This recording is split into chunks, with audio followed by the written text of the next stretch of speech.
Coelom or body cavity.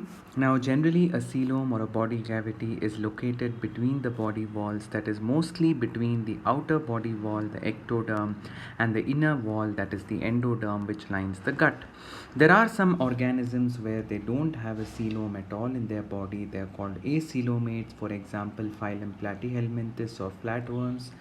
There could be animals which do have a coelom or the body cavity, but we consider such coelom as a false coelom. We call it as a false coelom because you are aware that when a coelom is true, a true coelom is a coelom which is lined on both sides by mesoderm, but in false coelom it is not covered with mesoderm on both sides. This is seen in roundworms or Aschelminthes. And if we possess a coelom which is covered on all sides, on both sides by mesoderm, we call such an organism as a eucoelomate, and such a coelom is considered to be a true coelom. The very first phylum to exhibit the true coelom is phylum Annelida, onwards all the way up to class Mammalia belonging to phylum Chordata.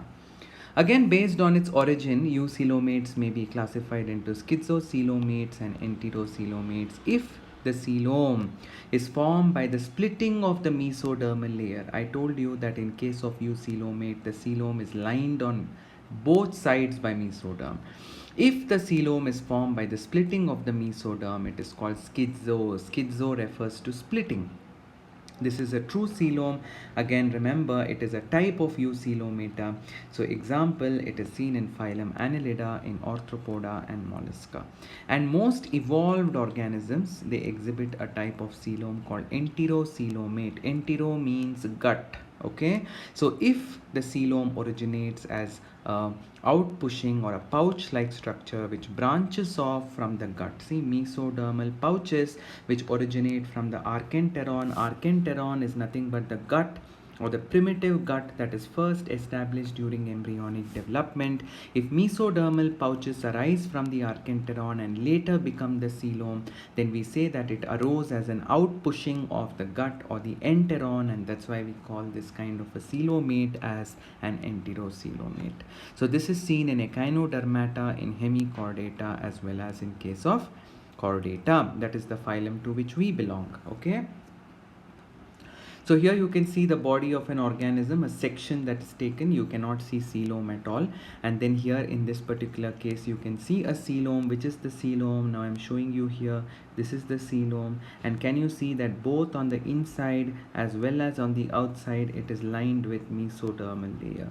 So the coelom is covered with mesoderm on all the sides, and therefore we call this type of a coelom that is covered with mesoderm on both sides as a true coelom.